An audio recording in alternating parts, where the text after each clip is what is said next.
Bonjour et bienvenue dans cette Open Coffee sur comment ouvrir une souscription Azure et mettre en place un Data Lake. Je suis l'agent Anthony, Data Scientist pour la Data Intelligence Agency et je vous accompagnerai tout au long de cette série de vidéos. Donc nous, ce qu'on va voir là durant cette Open Coffee, ça va être comment ouvrir une souscription dans Azure et comment mettre en place un Data Lake. Alors ce qu'on va voir encore une fois, ça va être une approche, parce que bon, sur Azure, tous les chemins mènent à Rome, on va dire. Donc c'est une approche que je vais vous proposer à travers cette Open Coffee. Nous, ce qu'on va voir là pendant cette demi-heure, ça va être une petite présentation d'Azure pour peser un petit peu tout ça et le contexte. On verra ensuite comment ouvrir une souscription, comment en fait créer un compte sur Azure. Ensuite, on verra comment mettre en place un data lake qui sera assez simple. Finalement, on va pas aller très loin parce qu'on n'a qu'une demi-heure. Et à la fin, sur le temps qui nous reste, on verra comment connecter les données qui sont sur le data lake avec, par exemple, Power BI. Alors, bon, pour faire un petit point quand même sur Azure, pour situer, qu'est-ce que Azure, Microsoft Azure là, on parle de cloud computing, donc c'est une notion qui existe depuis une bonne dizaine d'années, si ce n'est plus. Et c'est en fait l'idée, c'est d'avoir se servir du cloud, donc d'Internet, comme source de stockage, mais pas que, comme source aussi de virtualisation et d'infrastructures data, par exemple. Je vous ai mis un petit schéma ici qui récapitule un petit peu le principe du cloud computing et surtout le principe de ce qu'on appelle les IaaS, donc infrastructures as a service, qui sont en fait toutes les infrastructures un peu clés en main qui proposent de monter des infras, mais sur le cloud, via Internet, et plus en on-premise, en physique, en local.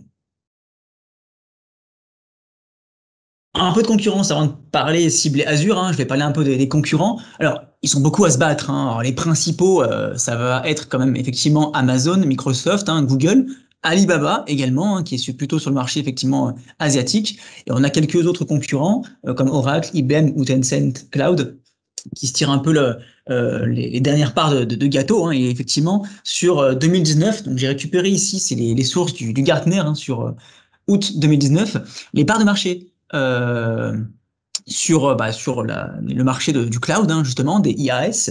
Et on constate effectivement que Amazon a une grosse part du gâteau, même si depuis un an, cette part diminue un petit peu forcément au profit des autres concurrents. Là où Amazon avait effectivement le monopole il y a quelques années, ça commence à s'équilibrer un peu plus. Et effectivement, donc on voit ici que Google, Microsoft, Alibaba et Amazon sont un peu le top 4 des solutions un peu cloud qu'on retrouve aujourd'hui. Et dans les autres, on va retrouver justement Oracle, IBM, Tencent Cloud et d'autres solutions. Alors, c'est un marché quand même qui en 2009 générait 44 milliards d'euros. Donc on est quand même sur un gros marché très porteur et qui est croissant chaque année. On passe maintenant à Azure. Alors Azure, c'est donc la solution de Microsoft pour le cloud computing et surtout pour le IaaS, donc l'infrastructure as a service. Et ce qu'on va retrouver en fait dans Azure, la difficulté, c'est qu'il y a beaucoup de services, de logiciels et d'applications concurrentes dans la même infrastructure. Et quelquefois, on peut effectivement pas mal se perdre dans tout ça. Et donc l'intérêt de ces Open Coffee, ça va être de se servir de quelques-uns de ces services pour mettre en place une infrastructure de data center, par exemple. Et c'est ce que nous verrons donc à travers ces différents Open Coffee. Alors, si vous voulez vous mettre sur Azure, il y a deux options. Il y a la version d'essai un peu basique que vous pouvez trouver sur le site, qui vous donne accès à différents services pendant 12 mois et également vous permet de bénéficier de 170 € de crédit à utiliser pendant 30 jours. Donc au 31e jour, vous avez toujours votre abonnement gratuit, mais vous ne pouvez plus utiliser ces crédits-là. Donc il faut faire attention à ça, sachant qu'en plus, l'inconvénient de cette version d'essai-là, c'est que pour s'inscrire, il faut quand même mettre sa carte bancaire. Bon, derrière, ça engage à rien, mais il faut quand même vérifier ce que vous faites et pas faire n'importe quoi. C'est aussi un peu tout l'objet de ces Open Coffee. Il y a une autre version d'essai, mais plutôt destinée aux étudiants qui existe, et celle-là, elle est un peu plus sympa. Alors déjà, vous avez accès au service pendant 12 mois également, mais vous avez cette fois-ci 100 $ de crédit à utiliser pendant ces 12 mois. Et c'est là que c'est beaucoup plus pratique. Alors, je suis pas allé très loin dans les vérifications d'Azure sur le fait qu'on soit oui ou non un étudiant. Mais moi, typiquement, là, pour cet Open Coffee, je me suis créé un compte parce que bon, je donne des cours à la fac, donc j'ai une adresse étudiante. Et donc, j'ai pu passer par ce biais-là pour vous faire les différentes démos que je vais vous présenter. On va passer maintenant à comment ouvrir une souscription. Alors, ça prend un peu de temps parce que souvent, voilà, faut remplir des formulaires ou autres, hein. Alors moi, je l'ai déjà fait. Je vais juste vous montrer quelques captures pour faire la même chose. Comment ouvrir un abonnement, hein, et un compte dans Azure.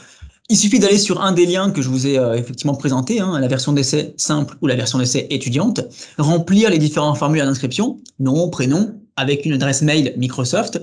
Donc pas besoin de carte bancaire si vous êtes sur la version d'essai étudiante. Et puis ensuite, ça mouline un petit peu et au bout de quelques minutes, vous arrivez sur la page d'accueil de Microsoft Azure. Euh, et derrière, bah, vous allez pouvoir utiliser toutes les fonctionnalités que proposent ces versions d'essai. Alors, je vous ai pas mis de capture, hein, des formulaires, mais on est sur des formulaires assez basiques, hein, avec le mail, le nom, le prénom, etc., etc. Hop. Donc une fois qu'on est sur l'accueil, avant de partir et de foncer dans Azure, hein, on va voir qu'on peut quand même paramétrer un petit peu l'interface pour que ce soit un peu plus ergonomique pour nous. Alors dans un premier temps, ce qu'on peut faire, c'est modifier la langue, hein. Si vous voulez travailler plutôt sur du français, hein, il va falloir cliquer en fait sur le petit, le petit boulon qui est ici. Alors sur Azure, hein, concrètement, hein, où est-ce qu'on va trouver ça? Hop, on va le retrouver ici, hein. Et là, derrière, vous avez quelques éléments, hein, donc on peut changer la langue ici, hop. On va pouvoir modifier et mettre un thème dark pour que ce soit un peu plus sympa pour nos yeux. Et ce qui est aussi pratique, c'est de bloquer le menu qui est sur ma gauche ici, hein, parce que si vous l'enlevez, hein, justement, il disparaît. Et nous, bon, pour que ce soit un peu plus facile en navigation, on va bloquer le menu. Hop, je reviens sur mes slides qui sont ici. Hop, donc voilà. Pensez bien, on peut aller encore un peu plus loin dans les paramétrages, mais je ne vais pas forcément trop m'étaler sur cette présentation. On a la possibilité également de mettre en favori justement nos différents services pour qu'ils puissent être référencés dans la barre de menu qui est sur votre gauche. Alors pour ça, il suffit tout simplement de survoler une application et un service que propose Azure et de venir cocher la petite étoile qui est ici et qui derrière va vous mettre en favori, hein, va vous taguer votre service dans votre menu déroulant. Je fais une petite démo, tac. Par exemple, imaginons qu'on travaille sur Databricks, hein, ce sera l'objet du prochain Open Coffee, hop, qui est ici. Nous, on va se mettre dans l'accueil. Là, on a pas mal d'applications, on peut toutes les afficher, hein, si on a envie. On peut. Là, elles sont toutes là-dessus, hein, hop. Et s'il y en a une que je veux mettre en favori, je me mets dessus et je clique sur l'étoile et derrière, voilà, elle apparaît ici. Je vais l'enlever parce qu'on ne va pas s'en servir, de la Marketplace. Tac. Donc ça, c'est sympa de le faire au tout début parce que derrière, ça vous permet de naviguer plus facilement dans votre interface de Azure.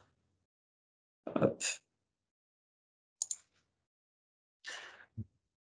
Donc une fois que vous avez fait tout ça, hein, vous avez créé une souscription, hein, donc derrière, en cliquant justement sur le service ici, souscription, hein, sur l'icône, c'est ce qu'on voit ici, vous allez retrouver plusieurs informations. Des informations sur votre souscription. Donc moi, typiquement ici, hein, c'est Azure pour les étudiants, hein, ce que j'avais créé ici. Votre ID de souscription, hein, à éviter de communiquer sur les réseaux, hein, justement. Hein. Ça, c'est quelque chose qui est plutôt, on va dire, secret. Hein. Donc attention à ça, il faut être vigilant. Hop, je repasse sur mes slides. Maintenant qu'on a créé une souscription, donc en gros notre abonnement, on va créer un groupe de ressources. Donc un groupe de ressources, hein, c'est grosso modo une ressource qui va en fait gérer les autres ressources que nous allons utiliser. Alors elle est caractérisée par cette icône-là, hein, avec un petit rond bleu et des crochets gris. C'est ce qu'on va retrouver nous sur Azure. Alors on va ajouter un groupe de ressources. Hop, c'est parti. Pour ce faire, il suffit de cliquer sur ressources groupe qui est ici, puis sur Add, et puis de spécifier le nom de votre ressource, et ensuite où est-ce que vous voulez que votre ressource soit référencée et stockée, hein, donc en termes de data center. Donc ça, c'est assez important. Hop. Et une fois que vous avez fait ça, et ben voilà, vous avez votre ressource. Donc moi ici, je vais en créer une autre pour vous faire la petite démonstration. Hop. Dans mes ressources qui sont ici, tac, que j'avais mis en favori, j'ai une ressource que j'avais fait en amont pour préparer cette présentation, donc on va en créer une autre. Je vais l'appeler Sandbox OC, hein, pour Open Coffee. Hop. Attention, hein, en termes de convention de nommage, hein, quelquefois, faut mettre que des minuscules ou pas de caractères spécifiques. Là, nous, on va rester sur quelque chose d'assez traditionnel. Hop, voilà. On va stocker ça en France. Hop. Europe, France centrale, nickel. on fait review, c'est validé, on peut la créer. Là, ça va mouliner un petit peu, hein, donc le temps que ça se mette à jour, je vais repasser sur les slides et vous voyez, hein, d'ores et déjà, vous avez ici votre groupe de ressources.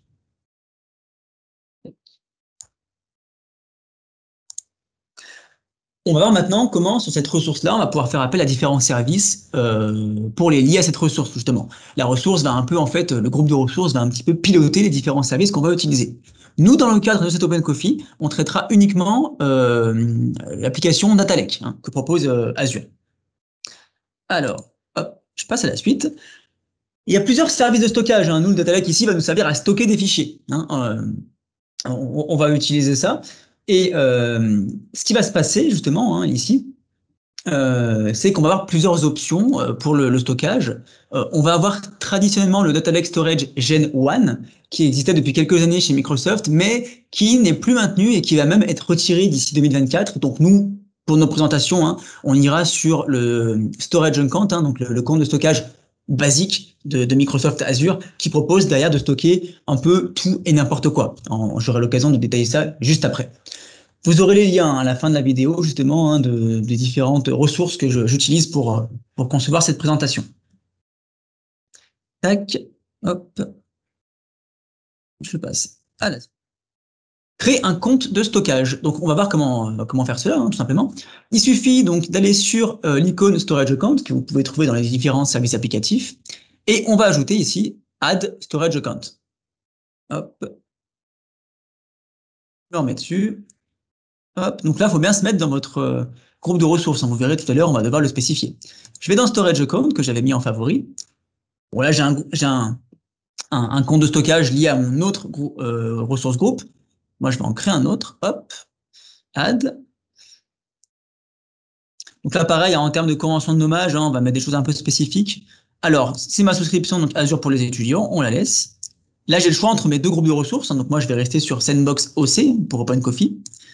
Et le nom hop, de ma ressource, de mon compte de stockage, je vais l'appeler Sandbox. Et là, attention, hein, par exemple, les majuscules sont interdites, tout comme les caractères. Hop. Donc du coup, hein, je vais l'appeler Sandbox, SA pour Storage Account. C'est bien d'avoir ces conventions-là, effectivement, de nommage également. Et on va l'appeler OC pour Open Coffee. Voilà. Et hop, on va rester sur de l'Europe. Europe centrale, hop, France. Tac. Donc là, il faut faire attention, il ne faut pas valider tout de suite. Pourquoi? C'est parce que si on veut que dans ce compte de stockage, on ait un système de stockage sous forme de data lake, on va devoir en fait cocher une petite option, hein, qui est présente dans les paramètres avancés, hein, justement. C'est ce qu'on va voir ici, c'est l'espace de nom hiérarchique qu'il faut cocher si derrière vous souhaitez utiliser les fonctionnalités d'un data lake. Donc nous, c'est ce qu'on va faire. Hop, je suis là-dessus et je vais venir cocher ici espace de nom hiérarchique. C'est coché. Je peux valider. Create. Hop. Là, pareil, ça va mouliner un petit peu, hein, le temps que tout se mette à jour. Ça vient d'être validé et normalement, ça devrait être créé. Des fois, il faut appuyer deux fois. Une fois pour valider, hein, pour vérifier que tout est OK, et une deuxième fois pour vraiment créer l'instance. Donc là, c'est en train d'être déployé, hein, petit à petit. Je vais retourner sur les slides pour le temps que ça se mette en place. Tac, donc là, on a créé un compte de stockage. On verra après comment l'utiliser. Alors, maintenant, on va voir comment mettre en place un data lake, hein, sur ce compte de stockage. Et là, on va faire appel à différents principes et concepts qui ne sont pas forcément connus du grand public. Alors, dans le compte de stockage, en fait, qu'on vient de créer, on va ajouter ce qu'on appelle un conteneur. Et dans un compte de stockage, on peut ajouter autant de conteneurs qu'on souhaite. Donc nous, on va en créer qu'un seul, hein, on n'aura besoin que d'un seul. Et dans un conteneur, justement, on va pouvoir créer plusieurs objets blob. Alors blob, hein, c'est pour binary large object, des objets en fait qui sont stockés en binaire sur votre compte de stockage. Et un conteneur va pouvoir avoir plusieurs objets blob, justement. C'est tout le principe. Hop. Et nous, justement, c'est ce qu'on va créer maintenant. On a notre compte de stockage et on va aller créer notre conteneur. Hop. Alors, je reviens sur mon Azure. Je vais me remettre sur ma ressource de groupe, Sandbox OC. Et là, on devrait voir apparaître, normalement, notre compte de stockage qui n'a pas été encore actualisé. Ça prend un petit peu de temps. Tac. Je vais actualiser la page pour voir si c'est bon. Donc, quelquefois, hein, les instances prennent quelques minutes. Hein, voilà. Typiquement, ici, c'est bon. J'ai bien mon Sandbox storage account OpenCoffee. Je clique dessus et je vais créer un conteneur. Alors pour ça, hein, c'est pas très compliqué finalement. Hein. On va ici dans Data Storage, conteneur. Hop. Et on va venir créer un conteneur hein, justement ici. Tac. On va l'appeler, comme je l'ai appelé dans mon exemple, que j'ai oublié. Hop. On va l'appeler Sandbox Data Input. Là, pour le coup, il peut avoir le même nom parce que finalement, on est sur un autre groupe de ressources. Donc, c'est pas gênant si c'est le même nom. Alors, on l'appelle Sandbox Data Input. Et justement, c'est dans ce conteneur qu'on mettra ensuite notre fichier que nous allons traiter. Tac. Donc là, c'est bon. Il vient de se créer. J'ai mon conteneur. Quand je suis dessus, bon, il n'y a pas grand-chose hein, pour l'instant. Et justement, on va venir uploader un fichier. C'est tout l'enjeu. Hop. Alors, comment ajouter des données? Donc, vous l'avez vu, hein, je vous ai un peu spoilé. Hein, justement, on va avoir le petit bouton ici, Upload, hein, pour ajouter des fichiers.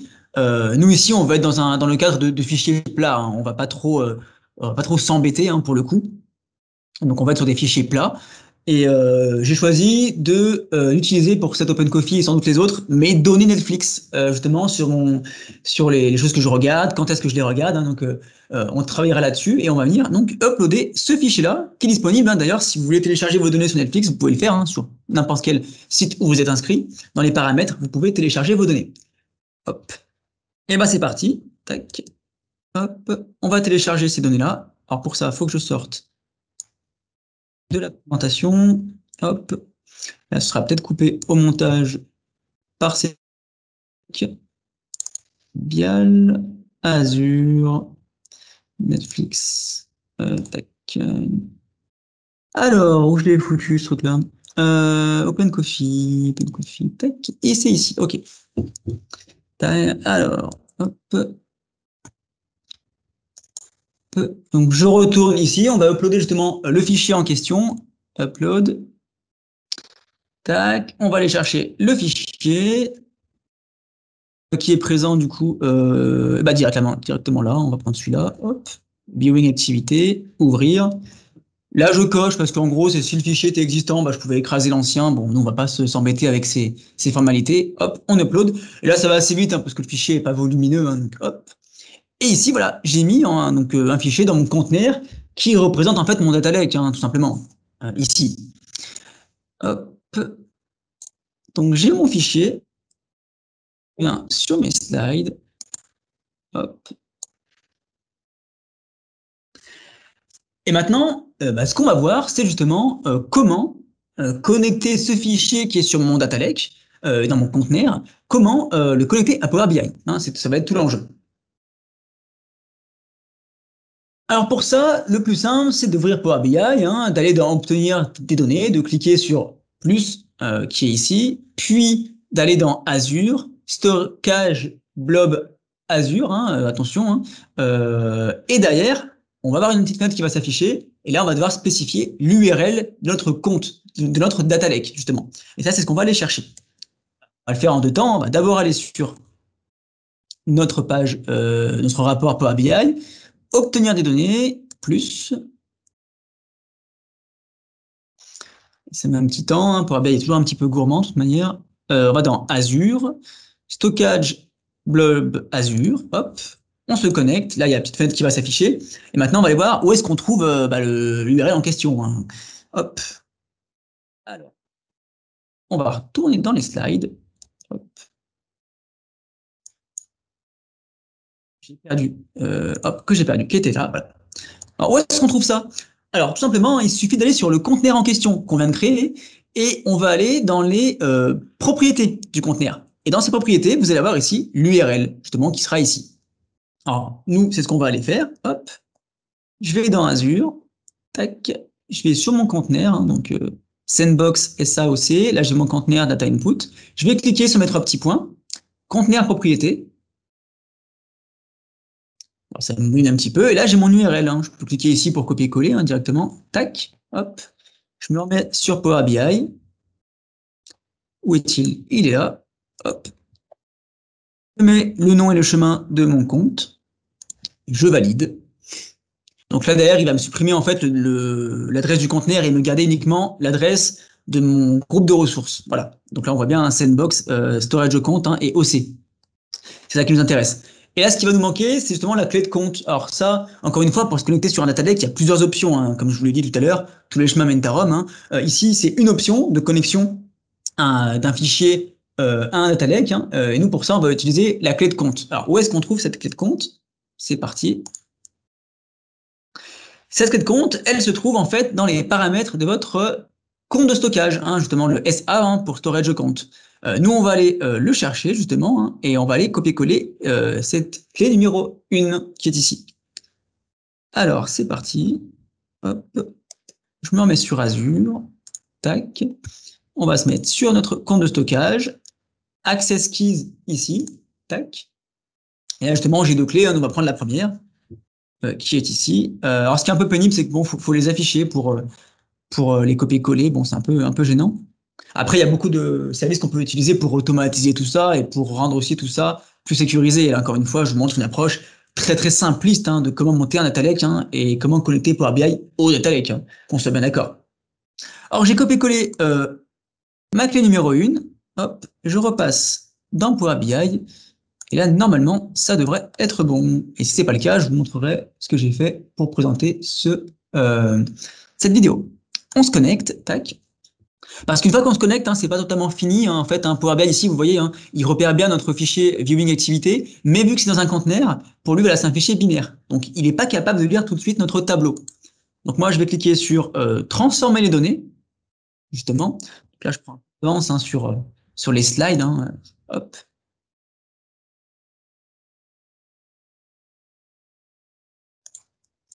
Justement, on va les transformer un peu comment Power BI lit ce fichier-là. Et pour ça, on va cliquer justement dans Power Query, l'éditeur de requêtes. On va venir cliquer sur cette icône-là, qui va nous permettre en fait de dérouler derrière le fichier CSV. C'est parti. Tac. Alors, j'ai pas pris la bonne page. C'est que Power BI, il y a 2 pages, et la page de Power Query et celle-ci. Voilà. Je clique là-dessus. Tac. Et là, Power BI va réussir à comprendre comment il doit lire ce fichier binaire. Et là, il a effectivement bien lu le CSV. Je vais juste modifier l'encodage, hein, et mettre en UTF-8 pour que ça marche. Tac. Hop, je valide. Je ferme et j'applique. Une fois que ça a fini de charger. Et à la suite de tout ça, je vais pouvoir utiliser mon fichier CSV qui était sur mon data lake sur Power BI. Alors, le temps que ça mouline, on va repartir sur les slides. Hop. Tac. Donc ça, après, hein, c'est un exemple de ce qu'on va pouvoir faire sur Power BI. Hein. Par exemple, ici, j'ai regardé à peu près sur les différents profils d'utilisateurs qui utilisent le plus Netflix. Hein. Bon, j'ai pas mis les noms, hein, ça reste un petit peu anonyme. J'ai mis aussi la courbe du temps. Hein. On voit aussi qu'il y a un petit effet confinement par rapport à mars dernier. Donc on a bien regardé Netflix, hein, pendant cette période-là. Tac, je me remets sur mon rapport. Donc là, j'ai mes données, hein, ici, hein, requête 1, justement. Hein, je vais avoir mon tableau ici. Et là, je vous ai fait un petit exemple, hein, de ce qu'on peut produire. Hein, je ne vais pas forcément tout refaire sur Power BI. Tac. Voilà, je vous ai mis un petit exemple. C'était ce qu'on avait dans les slides, justement. C'était notre diagramme circulaire avec la répartition du nombre de visionnages par personne. Et ici, un peu le nombre de visionnages à l'unité, hein, par mois, du coup. Donc par année, plutôt. Hop.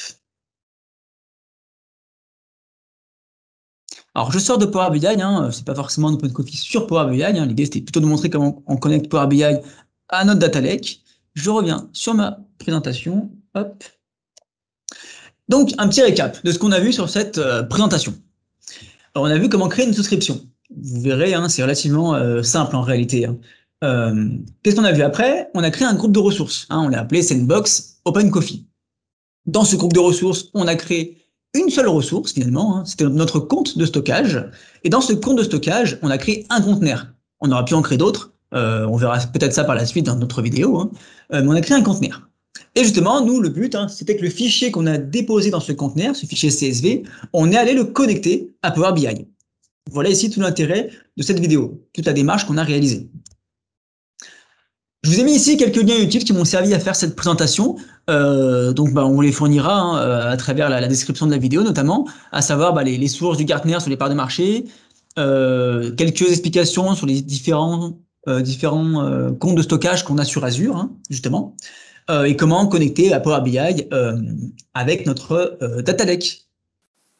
Cet épisode sur comment ouvrir une souscription Azure et mettre en place un Data Lake est désormais terminé. Nous vous remercions de l'avoir regardé. N'hésitez pas à liker la vidéo si elle vous a plu et à vous abonner à notre chaîne YouTube. Retrouvez-nous pour le prochain épisode sur comment développer des flux ETL avec Databricks.